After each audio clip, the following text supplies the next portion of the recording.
Pada kesempatan kali ini saya akan memberikan penjelasan terkait format hasil asesmen pembelajaran untuk laporan hasil analisis penilaian pembelajaran yang Bapak Ibu lakukan selama melakukan aksi atau PPL, baik PPL nanti PPL 1, aksi 1 atau aksi 2.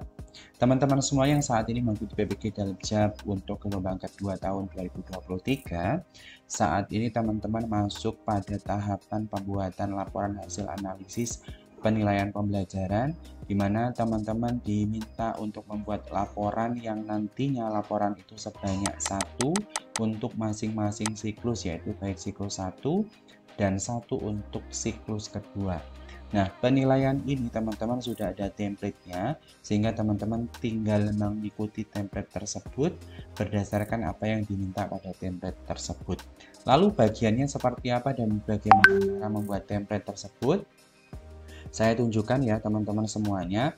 Yang pertama, teman-teman perlu tahu bahwasanya identitas laporan itu terdiri dari yang pertama ada nama mata pelajaran, ada tempat pelaksanaan, ada waktu pelaksanaan, ada nama mahasiswa, ada nama guru pamong, dan ada dosen yang teman-teman di kelas teman-teman masing-masing, di mana setiap mahasiswa pasti berbeda.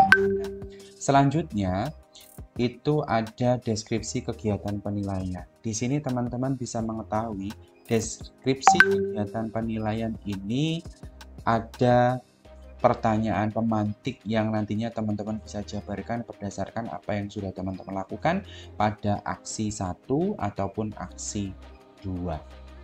Yang pertama, di sini ada nantinya teman-teman kegiatan ini apakah yang Anda lakukan untuk menilai proses hasil pembelajaran siswa Anda saat inovasi belajar berlangsung. Penilaian dapat berupa asesmen full learning, asesmen as learning, dan asesmen of learning. Nah, ini nanti divalidasi oleh dosen dan guru pamong teman-teman semuanya berdasarkan apa yang sudah dilakukan. Jadi, tugas teman-teman masing-masing itu menjabarkan ya apa yang sudah dilakukan pada aksi 1 dan aksi 2. Yang pertama tentang penilaian yang sudah dilakukan. Artinya, jabarkan apa yang sudah teman-teman lakukan pada aksi. Kita cek yang pertama ada assessment for learning ya. Assessment for learning ini penilaian yang dilakukan guna mengetahui ya, mengetahui kemajuan selama proses belajar. Di sini assessment for learning yaitu pada kesempatan praktik pembelajaran guru model menggunakan tes formatif berupa pre-test maupun post-test. Tujuannya untuk mengetahui kemampuan pemahaman konsep daripada siswa.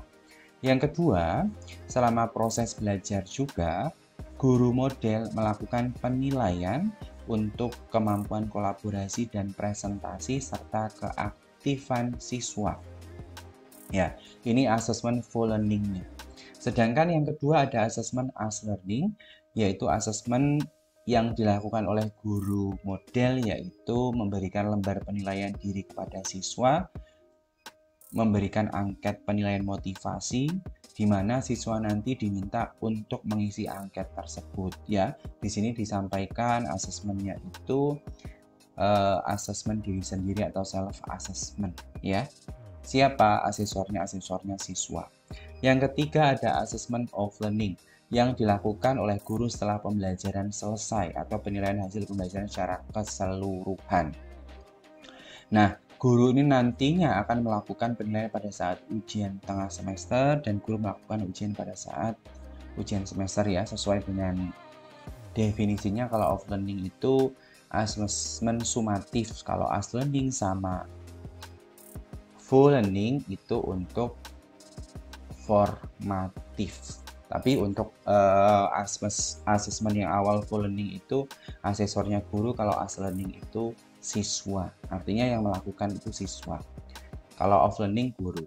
Nah, dari penjabaran asesmen yang dilakukan berdasarkan aksi tadi, pertanyaan pemantik yang kedua yaitu bagaimana hasil yang diperoleh dari kegiatan penilaian, apakah ada manfaat yang dirasakan oleh siswa, apakah hasil penilaian menggambarkan pencapaian tujuan pembelajaran yang sudah ditetapkan, serta diminta mengaitkan dengan materi yang dipelajari pada mata kuliah pengembangan perangkat pembelajaran.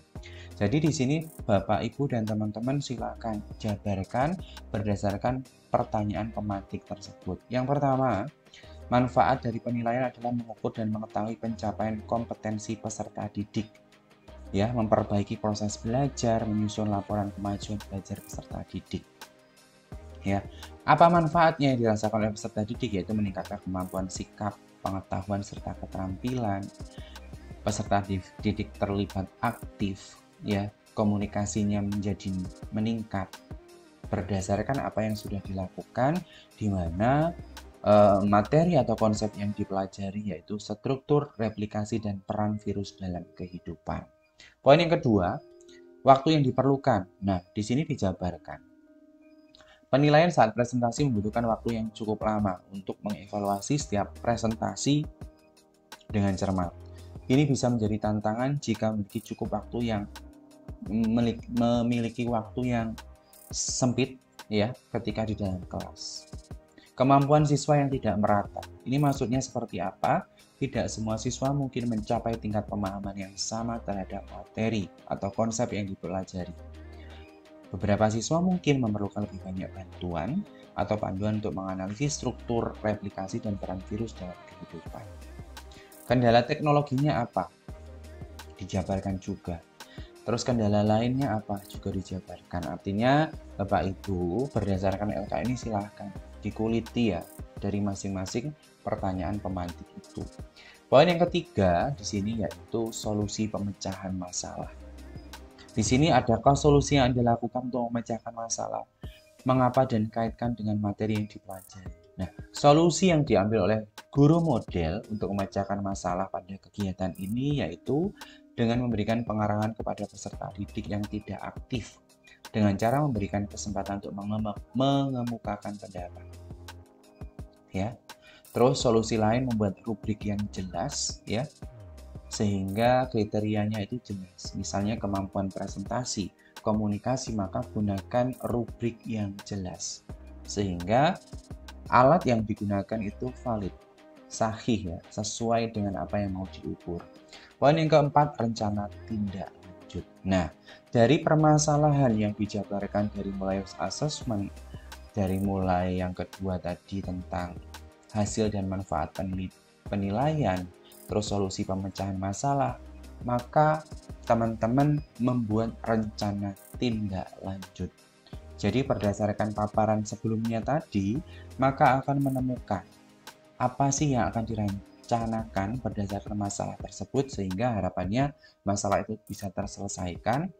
Maka di sini guru model menyusun modul ajar sesuai dengan kebutuhan dan kondisi siswa, membuat bahan ajar yang mencakup capaian pembelajaran, tujuan pembelajaran, membuat media pembelajaran seperti PowerPoint, video pembelajaran, membuat LKPD yang sesuai dengan materi, menyusun instrumen penilaian yang mencakup penilaian sikap pengetahuan, dan menganalisis hasil penilaian tugas presentasi siswa. Jadi supaya masalah-masalah itu bisa terselesaikan, maka jabarkan pada rencana tindak lanjut. Kalau di depan teman-teman sampaikan masalahnya itu siswa kurang terampil menggunakan Android untuk mengerjakan quizzes, maka rencana tindak lanjutnya apa? Jabarkan teman-teman, sehingga nanti ketika teman-teman masuk di aksi kedua tidak lagi mendapati masalah yang sama karena teman-teman sudah memberikan penawarnya, gitu ya, di bagian rencana tindak lanjut. Jadi ketika teman-teman melakukan PPL itu sebaiknya dirinci teman-teman, ya. Apa yang nampak, apa yang kurang, apa yang sudah tepat itu dirinci sehingga membuat format hasil asesmen pelajaran itu lebih mudah. Ya, apapun itu silakan diarsipkan seperti itu. Nah, pada bagian akhir setelah rencana tindak lanjut ini ada daftar pustaka atau daftar rujukan.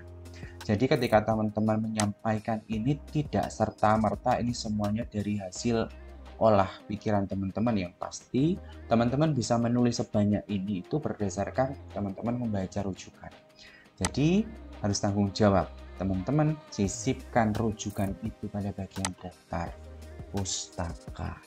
Jadi seperti itu ya informasi yang bisa saya sampaikan terkait lembar atau format laporan hasil analisis penilaian pembelajaran atau LK-2 untuk laporan hasil analisis penilaian pembelajaran pada PPL, PPG Dalajab untuk masing-masing aksi, yaitu untuk siklus 1 dan siklus 2.